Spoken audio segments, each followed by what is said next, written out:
Hey everybody, welcome back to the Sunday Special. This week's Sunday Special is going to be the races that I have seen in person, Cup Series edition. Let's get into it. So, before we get into it too far, let's go ahead and do the YouTube notification junk first. Subscribe, turn on the notification bell, and give it a thumbs up. That's all the three things we got to do. So, now let's get into the video. So the first race I ever saw in person for the Cup Series, even though I had been a fan since 2003, I had to wait almost 10 years to see my first Cup race. And that Cup race was the 2012 Pocono 400, won by Joey Logano. So here's the pin I got at that race. I didn't even think anything of it. I went and got this what am I calling this? Event pin.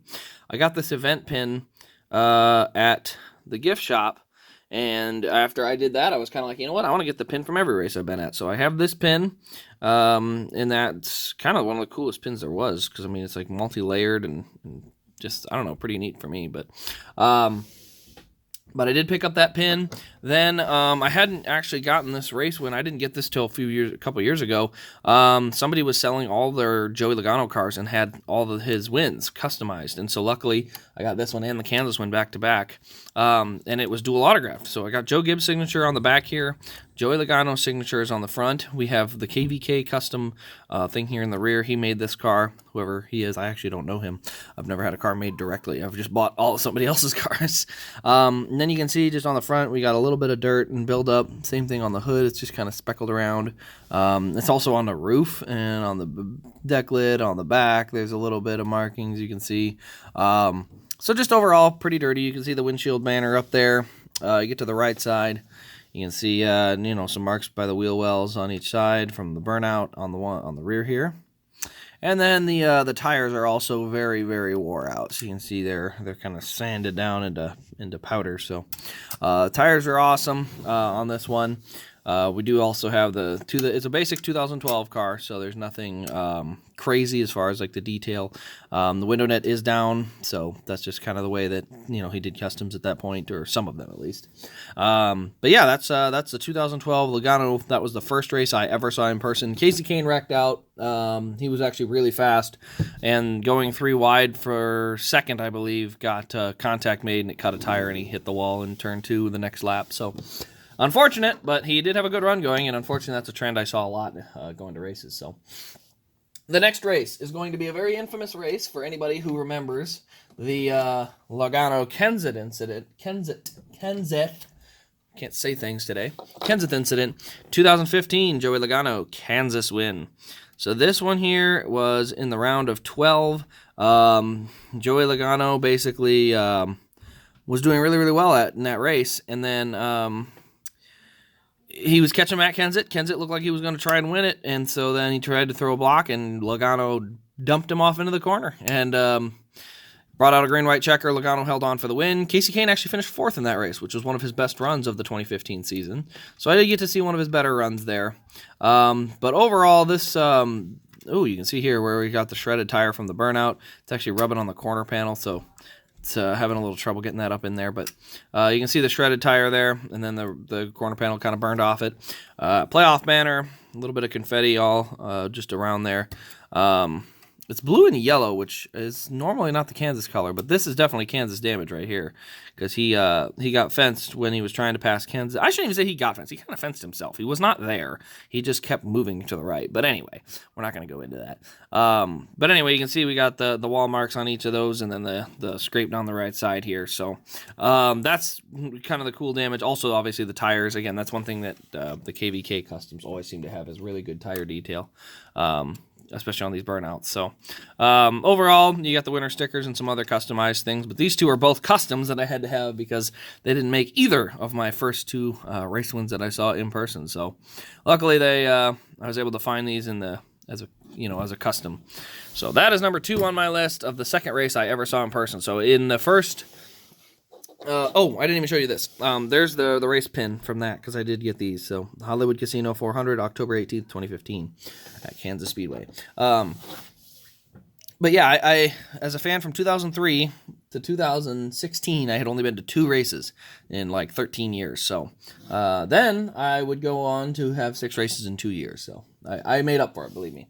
The next race on this list is also the Hollywood Casino 400. This is the 2016 Hollywood Casino 400. Now, this race, Chase Elliott did really, really well. I think he had a flat tire or some issue because he looked like he was going to win it and can move on, but he ended up having an issue getting trapped a lap down. Casey Kane had a good or a decent car, also was a lap down and got back on the lead lap, but actually finished well. There's our pin. Round of 12, Hollywood Casino 400, October 16th, 2016.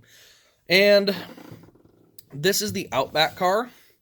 This one's pretty hard to find now, but I got it in Elite, and then I actually got it signed in 2018 when he won the pole. I was able to catch him at the media center, and he actually was very nice and signed it. And then the next time, I think he might have been suspicious or something, because me and my sister both get cars of the races we've seen in person. So we each had our 2018 Harvick cars in 2019 at the Kansas race, and he completely blew us off 3 times, and then signed it on the roof eventually.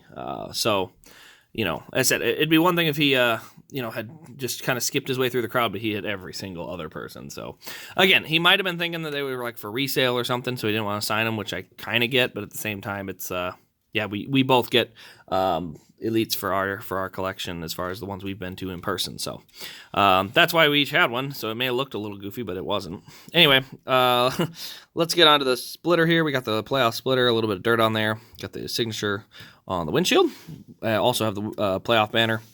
You can see the 3 winner stickers on one side, 4 on the other. And then we got our number 4 Outback paint scheme on the right side. Not too bad. A little bit back here. Playoff spoiler, a little crooked. It looks like it's kind of off to the right and shifted that way, like his Texas car from the year before.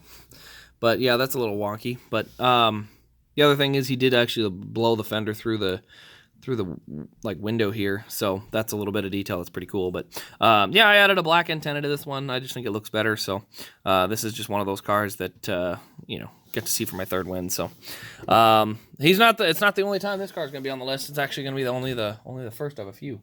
The next race I got to see in person was the very next year, and at the Chicago Speedway. So for some reason, I was busy both the Kansas weekends, and I had to go to a new track. So I went to Chicago for the first time for the Tale of the Turtles 400. So I got my pin there. I dropped it. And this was the race that Martin Truex Jr. won for the 2nd year in a row at Chicagoland, and it wasn't close. He was dominant. Nobody was catching him. And so this car, they offered him a dual autographed Elite, so I had to pick that up. I like to get him signed in person, but dual autograph Elite, Cole Pern on the back, I'm really glad I did this, because I think I could have got Martin, but I was never able to get Cole Pern's.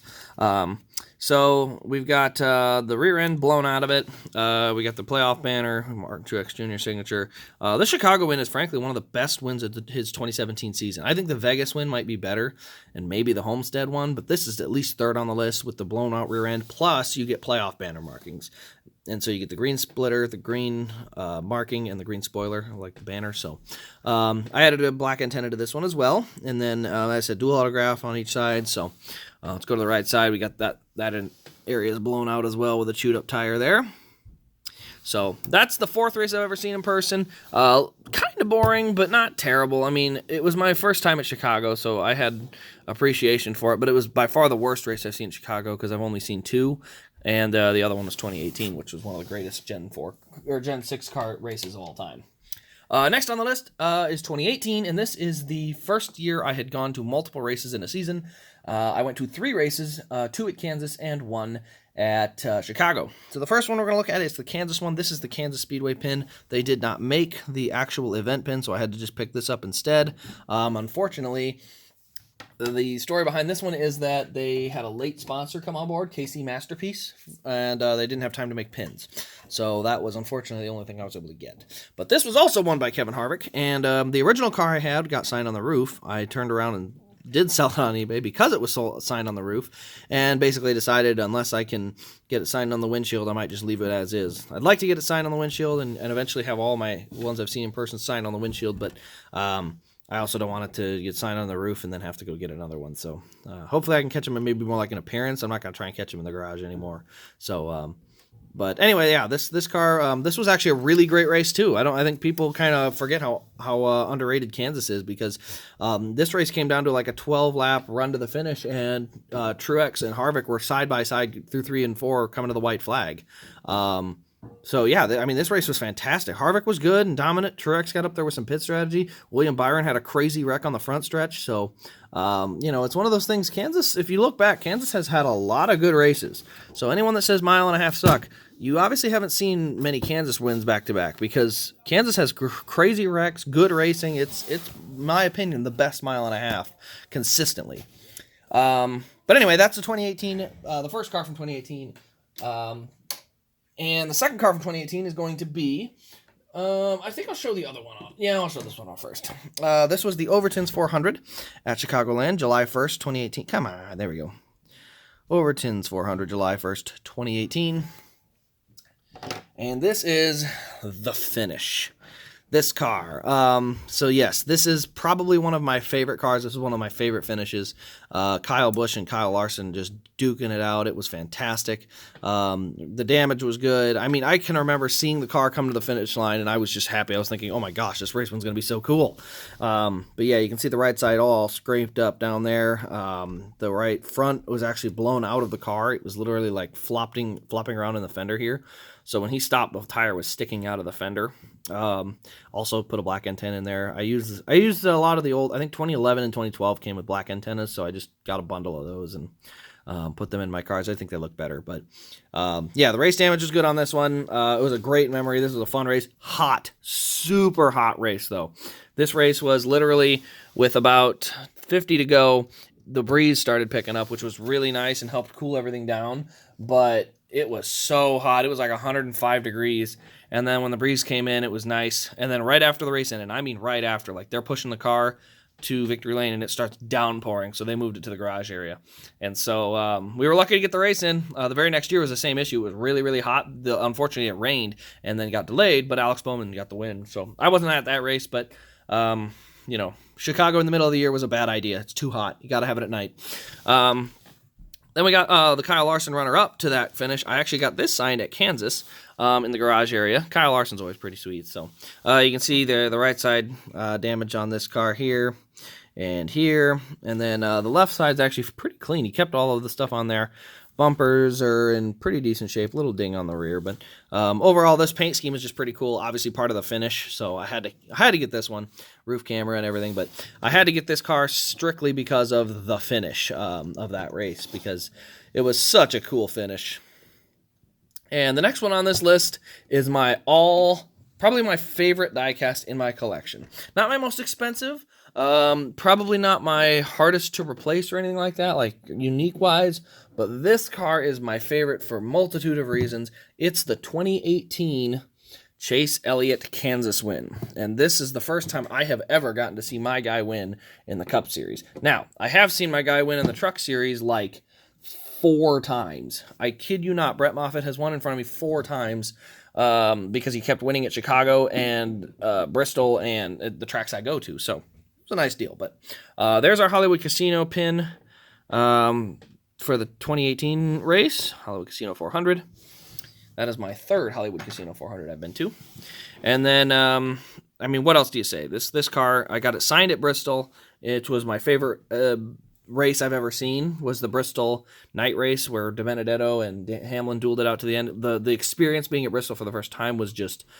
It was so cool getting Chase's autograph on this car, and it looks great. That was really cool. And then obviously it's on my favorite paint scheme of Chase Elliott's and a car I got to see him win in person. Like, you just compound it all together. This is my favorite car. My absolute favorite car in my collection. So I actually have it in 3 finishes because of that. And so I'm really, really happy with this car. But this is my favorite in my collection. It's not my favorite race one necessarily, but it is a favorite car in my collection because of all those reasons. So it's a beautiful car too. Next on the list is going to be 2019. We're going to move into the Digital Ally 400 at Kansas. There's the pin for that. Little pin. A lot smaller than the other ones, but Digital Ally 400. And then this race was won by Brad Keselowski. It was a pretty good race. It was the high downforce package, and it was kind of a weird race where nobody really had the better car. Elliott had a good car for a while. Bowman had a good car for a while. Keselowski had a good car for a while, and it all kind of came down to a restart at the end. Brad Keselowski went 3 wide while 2 people were side drafting each other, got the lead, and then on the final restart, I'm not gonna lie, he jumped the start. Hands down, he jumped the start. I don't know what the TV showed, but all I know is every restart, they were, kind of side by side pushing each other off into one. One lane might have an advantage over the other. But this race, and on the final restart, Brad Keselowski was clear by 2 car lengths over everybody else going into one. And, I was sitting in turn 1, so I saw that, and I'm like, wait, what? It was like every other restart has looked, the same or very somewhat similar. You had to have a guy pushing you because they could pull up behind you. But he was clear by 2 car lengths. I'm just like, wait a minute. You don't get to stay clear because even if you get a good jump, they close back in on you because of the draft. So anyway, I'm convinced he jumped it, but still a good race. I mean, and a beautiful race win. The confetti caked all over it. The rear end is blown out of it on, I believe, one side. Yeah, just the left rear blown out of it. Confetti everywhere. A little bit of dirt, but I mean, just for this one, it's mostly a confetti cannon car. And the paint scheme's really, really cool. This is a really cool paint scheme. So very underrated win is this Kansas win because it looks really, really nice. And it's one of the favorites in my collection just because of how it looks. But first time I've seen Brad win, at least in the Cup Series. The next race I got to see in 2019 was the Bristol Night Race. Now, this race was my favorite race I've ever been to, experience-wise. The atmosphere was electric. The storylines of this night were amazing. There's my Bristol Night Race pin from 2019. Bass Pro Shops NRA Night Race, America's Night Race, August 17th, 2019. And this one I had to get as a custom. I found on eBay, or I found somebody on eBay who had customs, and I messaged them and asked them if they had the Hamlin Bristol, and they said yes, and I said I absolutely want it. So I paid just a little under $100, but it was well worth it. It's a well-done custom. You can see the tape on the front, you can see the dirt, and then the hood pins taped down. See a couple little details up there on the dash. I've tried to do some of those yesterday. Didn't look too bad. I think I did yellow and red, so maybe I'll go and change it from, I don't think I'll do yellow anymore. I think it just makes it look too colorful, but you got the NASCAR Heat logos, number 11, FedEx Freight, then just the dirt all around it. You can see a little bit on the rear gas, the American ethanol ring, and the gas coming out, and it kind of streaks down the side. Over to the right side, this is where actually the good side. He got into, I believe he had a flat tire or something. You can see the marks up here on the front. I mean, this is a well-done custom. You'll see the marks there.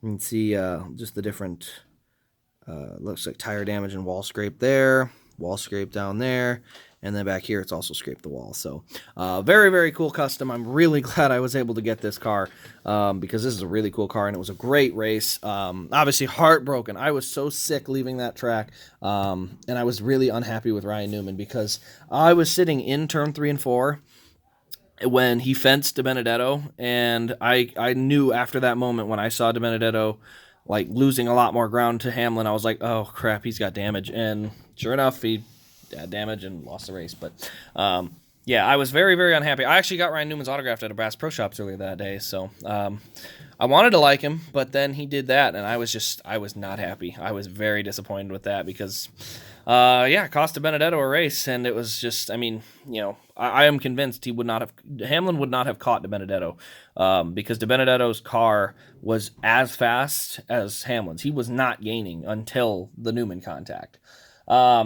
Anyway, along that note, I have this car, which I'm turning into a custom, to remember, or just to have DiBenedetto's runner-up race. I want to have the runner-up car. It's kind of the story of that race. I wish they'd do it as a checkers or rackers, but it's a very basic paint scheme. But just this night was so cool. It was one of the coolest races I've ever seen in person. It was so awesome. So I definitely want to have this car turned into that Bristol custom at some point. So I'll see if how my custom work starts turning out. If it's any good, I'll keep it. But otherwise, I may have to have someone else do it who's really good at it. But that goes alongside. And the final race on this list that I have the car for, because I don't have any of my 2020s in yet, is the Hollywood Casino 400 of 2019. Third race I saw in 2019. This one saw Chase Elliott rally from the back and make the next round and almost win the race, but Denny Hamlin did hold him off. So we've got the Denny Hamlin car with the playoff markings. You can see the confetti around there. Playoff spoiler as well. The banner's a little dark. I'd like to see the banner brightened up, but, you know, I can learn to live with it, especially considering how the rest of the custom is. You go over to the right side, we still got all that confetti sitting around on that side as well. And then the front, you can see all the rubber buildup tape, things like that on the different areas of this car. So overall, it was a really good race again. Kansas always puts on a good race, and this one was no exception. You had Kyle Busch, Denny Hamlin, and Chase Elliott battling it out towards the end of the race. Brad Keselowski fell off on the final restart, and Chase ended up making it into the next round. So I remember watching that point battle, but then also watching the race because Elliott was running like 8th and then just like started charging to the front and almost got the lead. But this is the most recent of the cars I've got from my race seen in person collection. I have 2 more coming this year. The ones for this year will be a Kevin Harvick Bristol win and a Joey Logano Kansas win. So I'll add a 3rd Kevin Harvick car and a 3rd Joey Logano car. And I could have gone to the Kansas Spring Race to add a 3rd Denny Hamlin car. So if you notice a trend, I tend to see I tend to see guys win multiple times. Just to break down quick, let's go ahead and take a look here. I've seen Joey Logano win twice. Well, 3 times if we count this year. I've seen Kevin Harvick win 3 times. I've seen Martin Truex win once. I've seen Kyle Busch win once. I've seen Kyle Larson finish runner-up once actually I think maybe twice. I don't remember Kansas fall race I think he actually got passed back by Busch. But anyway, I've seen Chase Elliott win once, Brad Keselowski win once, and then Denny Hamlin win twice. I do have some Xfinity cars of these guys, so I have seen Brad win once in Xfinity. I've seen Kyle Larson. I've seen him win once in Xfinity. And I think that's really it. The rest of them are all going to be kind of basic guys. But anyway, if I had to put my favorite on there, my favorite's obviously going to be that Chase Elliott Mountain Dew. My second favorite's going to be the duo set of these 2. And then down the list, you know, I like all these cars. I will never part with them. These are very special to me because of the significance of them. As far as getting to see them in person is very, very cool. But that'll pretty much wrap up this Sunday special. I hope you guys have enjoyed. Stay tuned next week. Hopefully I'll have my Casey Kane cars in, and we're going to do some of the top 10 Casey Kane cars, or at least a Casey Kane video of some kind. So stay tuned for that. If you have enjoyed the video, do give it a thumbs up. Turn on the notification bell. That'll pretty much wrap it up, though. Thanks for watching. This has been Racecraze, and we will see you in the next diecast review.